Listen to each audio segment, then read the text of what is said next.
നമസ്കാരം, ഞാൻ ഉബൈദ്, അരീക്കോട് SI സ്കൂളിലെ മാത്സ് അധ്യാപകനാണ്. UB മാത്സ് എന്ന യൂട്യൂബ് ചാനലിലേക്ക് എല്ലാവർക്കും സ്വാഗതം. മക്കളെ, നിങ്ങൾ 9ാം ക്ലാസ്സിൽ എക്സാം എഴുതിക്കൊണ്ടിരിക്കുകയാണല്ലോ. അടുത്ത 26-ാം തീയതി മാത്സ് എക്സാം ആണ്. മാത്സ് എക്സാം എന്ന് കേൾക്കുമ്പോൾ ചില കുട്ടികൾക്ക് ചില പ്രയാസങ്ങളാണ്. അപ്പോൾ ആ പ്രയാസങ്ങളും കൂടെ തരണം ചെയ്യാൻ വേണ്ടിയിട്ട് നമ്മൾ 9ാം ക്ലാസ്സിലെ മാത്സ് എക്സാമിന് തയ്യാറെടുക്കുന്ന വേണ്ടി ഒരു റിവിഷൻ ക്ലാസ് UB മാത്സ് എന്ന യൂട്യൂബ് ചാനലിലൂടെ നമ്മൾ സംപ്രേഷണം ചെയ്യുകയാണ്. 5 സെഷനായിട്ടാണ് നമ്മൾ ഈ ക്ലാസ്സുകൾ യൂട്യൂബിൽ ലൈവായിട്ട് വരുന്നത്. ആദ്യത്തെ 4 സെഷനിൽ ഹാഫ് ഇയറിലേക്ക് ശേഷമുള്ള ഓരോ പാഠഭാഗങ്ങൾ ഡിസ്കസ് ചെയ്യുന്നു. 5ാമത്തെ സെഷനിൽ നമ്മൾ ബാക്കിയുള്ള ചാപ്റ്റർ എല്ലാം കൂടെ ചേർത്തിട്ട് നമ്മൾ ഒരു റിവിഷൻ ക്ലാസ് നടക്കുന്നു. ഇതാണ് നമ്മൾ ഈ റിവിഷനായിട്ട് ചെയ്യാൻ ഉദ്ദേശിക്കുന്നത്. അതുകൊണ്ട് മുഴുവൻ കുട്ടികളും ഈ വീഡിയോസ് കാണണമെന്ന് വളരെ സ്നേഹത്തോടു കൂടി അഭ്യർത്ഥിക്കുകയാണ്. ഈ ചാനൽ നിങ്ങൾക്ക് എന്തെങ്കിലും സംശയങ്ങളോ കാര്യങ്ങളോ ഉണ്ടെങ്കിൽ നിങ്ങൾക്ക് കമന്റ് ചെയ്യാം. അപ്പോൾ ശ്രദ്ധിക്കേണ്ടത്, നിങ്ങൾ സബ്സ്ക്രൈബ് ചെയ്താൽ മാത്രമേ കമന്റ് ചെയ്യാനുള്ള ഓപ്ഷൻ വരുള്ളൂ. അതുകൊണ്ട് മുഴുവൻ കുട്ടികളും കാണുന്ന വീഡിയോസ് സബ്സ്ക്രൈബ് ചെയ്യാൻ ശ്രദ്ധിക്കണം. യൂട്യൂബ് ചാനൽ സബ്സ്ക്രൈബ് ചെയ്യുക. ബെല്ലൈക്കൺ ഓണാക്കി വെച്ചാൽ നമ്മൾ അപ്ലോഡ് ചെയ്യുന്ന വീഡിയോയുടെ മെസ്സേജ് നിങ്ങൾക്ക് വരും. അതുപോലെ തന്നെ നിങ്ങളെപ്പോലെ 9ാം ക്ലാസ്സിൽ പഠിക്കുന്ന കുട്ടികളുണ്ടെങ്കിൽ അവർക്ക് ഈ ചാനൽ ഒന്ന് ഷെയർ ചെയ്ത് കൊടുക്കാനൂടെ ശ്രദ്ധിക്കാം. അപ്പോൾ നമ്മൾ ഇന്ന് ഈ ചാപ്റ്റർ തുടങ്ങുന്നതിന്റെ ഭാഗമായിട്ട്, അല്ലെങ്കിൽ റിവിഷൻ ക്ലാസ്സുകൾ തുടങ്ങുന്നതിന്റെ ഭാഗമായിട്ട് ഒരു ചോദ്യം നമ്മൾ ഡിസ്കസ് ചെയ്യാണ്. എക്സാമിന് വന്നിട്ടുള്ള ഒരു ക്വസ്റ്റ്യൻ ഡിസ്കസ് ചെയ്യാണ്. നമ്മൾ എങ്ങനെയാണ് മൊത്തം റിവിഷൻ ക്ലാസ്സുകൾ മുന്നോട്ട് പോകുന്നത്, നമ്മളുടെ അപ്രോച്ച് ചെയ്യുന്ന രീതി എന്താണെന്ന് മനസ്സിലാവാൻ വേണ്ടിയിട്ട് ഒരു ക്വസ്റ്റ്യൻ ആണ് നമ്മൾ ഡിസ്കസ് ചെയ്യുന്നത്. Okay, hypotenuse of a right triangle is 1.5 meter and another side is 1/2 meter. Calculate its perimeter correct to centimeters. ഒരു മട്ട ത്രികോണത്തിന്റെ കർണം 1.5 മീറ്ററും മറ്റൊരു വശം 1/2 മീറ്ററുമാണ്. അതിന്റെ ചുറ്റളവ് സെന്റിമീറ്റർ വരെ കൃത്യമായി കാണുക. അപ്പൊ നമുക്ക് ഇതിന് വേണ്ടിയിട്ട് ഒരു ചിത്രം വരക്കാം. ഇതുപോലെ ഒരു മട്ട ത്രികോണം വരക്കാം. വേണമെങ്കിൽ നമുക്കിതിന് സൗകര്യത്തിന് വേണ്ടി ഇതൊരു പേര് കൊടുക്കാം. നമുക്ക് കാണുമ്പോൾ മനസ്സിലാവും B എന്നുള്ളത് മട്ടക്കോണാവുന്ന റൈറ്റ് ട്രയാങ്കിൾ ആണ്. ഇതിന്റെ ഹൈപ്പോന്യൂസ് കർണമാണ് 1.5 meter വരുന്നത്. 1 of the perpendicular side, ഒരു ലംബ വശം എന്നുള്ളത് 1/2 meter ആണ്. നമുക്ക് AB എന്നുള്ളത് 1/2 meter ആണെന്ന് എടുക്കാം. അങ്ങനെയാണെങ്കിൽ BC എന്നുള്ള വശം കണ്ടുപിടിക്കണം.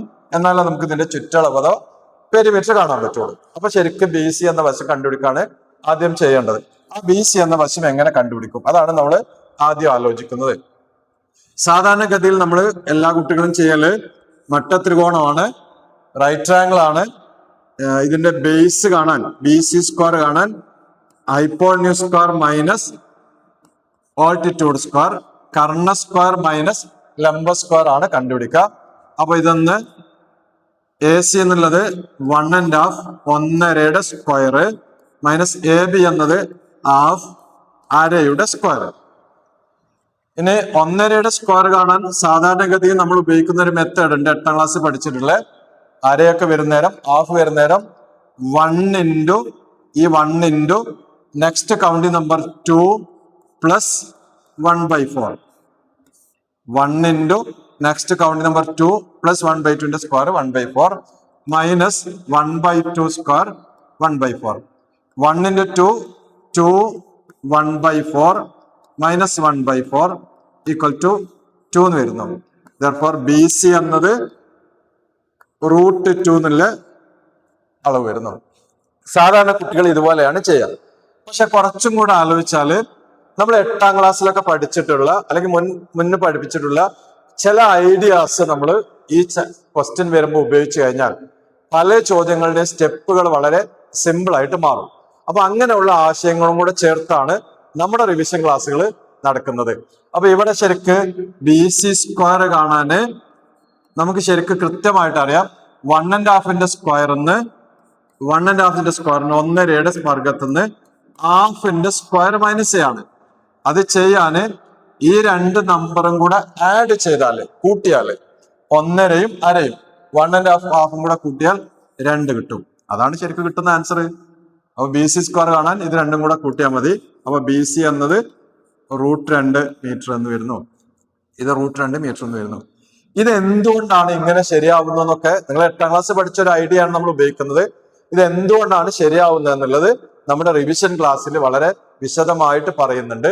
അത് മാത്രമല്ല, മിക്കവാറും ചോദ്യങ്ങൾ ചെയ്യുന്നിടത്തൊക്കെ ഇതുപോലെ ചെയ്യാൻ പറ്റുന്ന കാര്യങ്ങൾ വന്നാൽ അങ്ങനെയാണ് നമ്മൾ ചെയ്യുന്ന മെത്തേഡ്. അതുകൊണ്ട് ഈ രീതിയിൽ ആലോചിക്കുകയാണെങ്കിൽ നമ്മുടെ കണക്കൊക്കെ കുറെ കൂടെ സിമ്പിൾ ആയിട്ട് മാറും. ഓക്കെ, അപ്പൊ ബി സി എന്നുള്ള വരുന്നു. അങ്ങനെയാണെങ്കിൽ പെരിമീറ്റർ എന്ന് പറഞ്ഞാൽ 3 കൂടെ കൂടുന്നു. 1.5 പ്ലസ് അര പ്ലസ് √2 ആണ്. 1.5യും അരയും കൂടെ കൂടുമ്പോ അത് 2 വരുന്നു. പ്ലസ് √2ന്റെ ഏകദേശ വാല്യൂ, അപ്രോക്സിമേറ്റ് വാല്യൂ 1.42 ആണ്. അപ്പൊ അത് 1.42 വരുന്നു. 3.42 മീറ്റർ ആണ്. 3.42 മീറ്റർ ആണ്. ഇതാണ് 42 എന്ന് പറയുമ്പോൾ അത് സെന്റിമീറ്റർ വരെ ആയി. അപ്പൊ സെന്റിമീറ്റർ വരെ കറക്റ്റ് ആയിട്ട് കാണുക എന്നുള്ള ഇതാണ് 3.42 മീറ്റർ എന്നാണ്. വേണമെങ്കിൽ അത് നമുക്ക് 342 സെന്റിമീറ്റർ എന്നും വേണമെങ്കിൽ എഴുതാം. അപ്പൊ ഇങ്ങനെ എഴുതാന് പോയിന്റ് കഴിഞ്ഞിട്ട് 2 ഡിജിറ്റ് കണ്ടാൽ മതി എന്ന് പറയാനാണ് നമ്മൾ സെന്റിമീറ്റർ വരെ കണക്കാകുക എന്നുള്ളത്. അപ്പൊ ശ്രദ്ധിക്കേണ്ട, നമ്മൾ ഈ രീതിയിലാണ് ചെയ്യുന്നെങ്കിൽ സ്റ്റെപ്പ് ഒക്കെ വളരെ കുറഞ്ഞു വരും. ഇത് മാത്രമല്ല, വേറൊരു വർഷം ചോദിച്ച ക്വസ്റ്റ്യൻ ഇങ്ങനെയായിരുന്നു. ഈ ഹൈപ്പോട്യൂസ് കർണം 3 ആണ്, ഇത് 2 ആണ്. അങ്ങനെയാണെങ്കിൽ ഈ അളവ് എത്ര എന്ന് ചോദിച്ചിരുന്നു. അത് ഇതുപോലെ ഡെസിമൽ കണക്കാക്കിയിട്ട് ചെയ്യാണ്. അപ്പൊ ഇവിടെ നമുക്ക് ഈ സൈഡ് കാണാന് 3 + 2 5 കണ്ടാൽ മതി. ഇത് മനസ്സിലാവുമ്പോഴാണ് ഈ സ്റ്റെപ്പ് വളരെ സിമ്പിൾ ആവുന്നത്. വേറൊരു വർഷം ചോദിച്ച ക്വസ്റ്റ്യൻ ഇങ്ങനെയായിരുന്നു. ഈ സൈഡ് 2 ആണ്, ഇത് 1 ആണ്. അങ്ങനെയാണെങ്കിൽ ഈ സൈഡ് എത്രയാണെന്ന് ചോദിച്ചിരുന്നു. അപ്പൊ അത് ഹൈപ്പോട്യൂസ് 2 ആണ്, ബേസ് 1 ആണ്, കർണം 2 ആണ്, പാദം 1 ആണ്. അങ്ങനെയാണെങ്കിൽ 2 + 1 3, അതിന്റെ റൂട്ട് 3 ആണ് ഇയാൾ വരുന്നത്. ഈ രീതിയിലാണ് നമ്മൾ എന്തായാലും റിവിഷൻ ക്ലാസ്സുകൾ മുന്നോട്ട് പോകുന്നത്. അപ്പൊ അതുകൊണ്ട് ഇങ്ങനെയുള്ള ക്ലാസ്സുകൾ കാണാൻ വേണ്ടി നിങ്ങൾ പരമാവധി ശ്രദ്ധിക്കുക. കൂട്ടുകാർക്കൊക്കെ വേണ്ടിയിട്ട് ഈ സാധനം ഷെയർ ചെയ്യാൻ വേണ്ടിയിട്ട് ശ്രമിക്കുക. നമ്മുടെ സെഷന് വരുന്നത് 24-ാം തീയതി രാവിലെ നിങ്ങൾക്ക് എക്സാം ഉണ്ട്. അത് കഴിഞ്ഞ് രാത്രി 7 മണിക്ക് നമ്മുടെ ആദ്യത്തെ ക്ലാസ് ഫസ്റ്റ് സെഷൻ ആരംഭിക്കും. രണ്ടാമത്തെ സെഷന് 24-ാം തീയതി തന്നെ രാത്രി 8:30 നമ്മുടെ രണ്ടാമത്തെ സെഷൻ ആരംഭിക്കും. മൂന്നാമത്തെ സെഷൻ 25-ാം തീയതി നെക്സ്റ്റ് ഡേ 25-ാം തീയതി രാവിലെ 9 മണിക്ക്. നാലാമത്തെ സെഷൻ 25-ാം തീയതി രാവിലെ 11 മണിക്ക്. അഞ്ചാമത്തെ സെഷന് 25-ാം തീയതി തന്നെ 2 മണിക്ക്. ഇങ്ങനെ 5 സെഷൻ ആയിട്ടാണ് നമ്മൾ നമ്മുടെ ക്ലാസ്സുകൾ ഷെഡ്യൂൾ ചെയ്യുന്നത്. അപ്പോൾ ഓരോ സെഷനിലും നമ്മൾ ഡിസ്കസ് ചെയ്യുന്നത് ഒന്നാമത്തേല് പോളിനോമിയൽ പിക്ചേഴ്സ് അഥവാ ബഹുപദ ചിത്രങ്ങൾ എന്ന ചാപ്റ്റർ ആണ് നമ്മൾ ഡിസ്കസ് ചെയ്യുന്നത്. രണ്ടാമത്തെ സെഷനിൽ പ്രിസം അഥവാ സ്തംഭങ്ങൾ എന്ന ചാപ്റ്റർ ആണ് ഡിസ്കസ് ചെയ്യുന്നത്. മൂന്നാമത്തേല് സ്റ്റാറ്റിസ്റ്റിക്സ് അഥവാ സ്ഥിതിവിവര കണക്കെന്നുള്ള ചാപ്റ്റർ ആണ് ഡിസ്കസ് ചെയ്യുന്നത്. നാലാമത്തെ സെഷനിൽ പ്രൊപ്പോർഷൻ അഥവാ അനുപാതം എന്ന ചാപ്റ്റർ ഡിസ്കസ് ചെയ്യുന്നു. അഞ്ചാമത്തതില് ബാക്കിയുള്ള എല്ലാ ചാപ്റ്ററും കൂടെ ചേർത്തിട്ട് നമ്മൾ 5-ാമത്തെ സെഷനിൽ ഡിസ്കഷൻ നടത്തുന്നു. അത് കഴിഞ്ഞിട്ട് ഇതുമായി ബന്ധപ്പെട്ട് നിങ്ങൾക്ക് ഏതെങ്കിലും ഭാഗം കുറച്ചും കൂടെ കൂടുതൽ വേണമെന്ന് തോന്നുന്നുണ്ടെങ്കിൽ നിങ്ങൾക്ക് കമന്റ് ചെയ്യാം. ആ കമന്റിൽ അനുസരിച്ച് നമുക്ക് 6-ാമത്തെ ഒരു സെഷനും കൂടെ നമുക്ക് വേണമെങ്കിൽ 25-ാം തീയതി രാത്രി നമുക്ക് ചെയ്യാം. അത് നിങ്ങളുടെ ആവശ്യത്തിനനുസരിച്ച് നമ്മൾ ഷെഡ്യൂൾ ചെയ്യാം. അത് ശ്രദ്ധിക്കുക. അതിന് വേണ്ടിയിട്ട് എല്ലാവരും ഞാൻ നേരത്തെ പറഞ്ഞ പോലെ നമ്മുടെ UB Maths എന്നുള്ള @UB Maths എന്നാണ് നമ്മുടെ യൂട്യൂബ് ചാനൽ വരുന്നത്. ഈ ചാനൽ എല്ലാവരും സബ്സ്ക്രൈബ് ചെയ്ത് വെക്കുക. ഷെയർ ചെയ്യാവുന്ന പരമാവധി കുട്ടികൾക്ക് ഷെയർ ചെയ്യുക. Okay, thank you.